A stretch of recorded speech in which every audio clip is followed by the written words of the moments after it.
Is this really where you want to spend the rest of your life? You know I don't.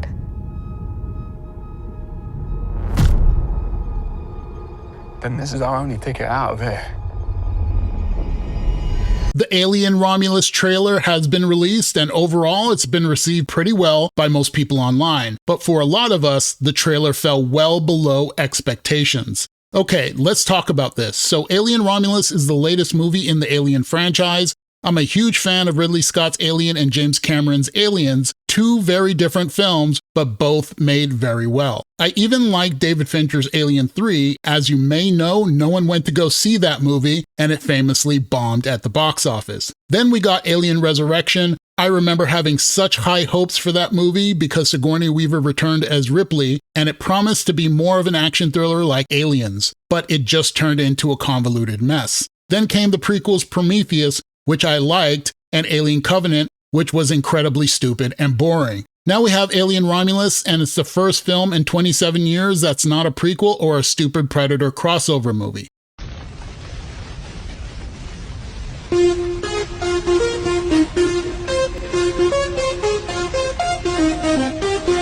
Well, technically, it's a prequel because the events of the film take place between Alien and Aliens, but the story is not connected to those films. What we know so far is the movie takes place on a space station that's been abandoned for years, called the Renaissance. So why isn't the movie called Alien Renaissance? Actually, the space station was once a research facility comprised of two separate areas named Remus and Romulus. And I think we can safely assume the facility was abandoned due to a nasty xenomorph infestation. The film stars Civil War's Kaylee Spaney and Isabella Merced, who you may or may not remember from Madam Web. Why did you say that name? And a few other actors who aren't really well known, like actor David Johnson, who I'm pretty sure is going to be one of Wailing Corp's synthetics. And I will say, while watching the trailer, it's the cast that first caught my attention, but not in a good way. Not for their acting ability, that remains to be seen, but for the age of the characters. Although I know the actors are actually in their 20s, they seem deliberately chosen because they look younger. I'm just saying it's giving me Jason X, aka Friday the 13th in space vibes.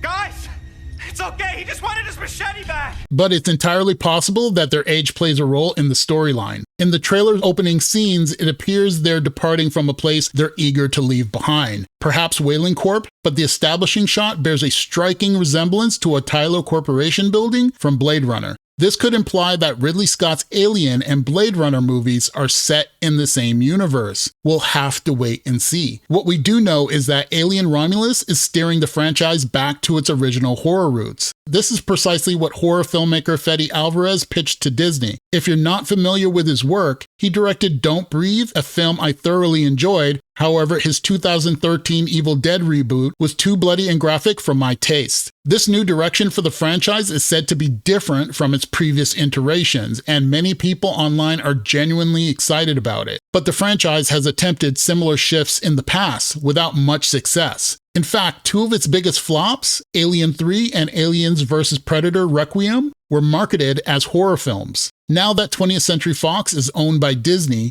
my hope was that they would take a fresh and innovative approach to the Alien franchise, kind of what they did with Prey. I mean, I ended up hating that movie because the lead character just became another unbelievable Disney Mary Sue trope, but you get my point. Do something different. We have scenes in this trailer that are very reminiscent of scenes from other Alien movies, and the trailer is just littered with facehuggers leaping onto people's faces, which, let me guess, are going to implant their hosts and eventually burst from their chest. I mean, they don't even try to hide the brazen lack of originality here. It seems like Disney is banking on the assumption that the trailer's cool factor and nostalgia will be enough to entice audiences to pay for a movie ticket. And perhaps the thing that concerned me the most, above all else, after watching the trailer, is the sound design, specifically that pounding sound effect.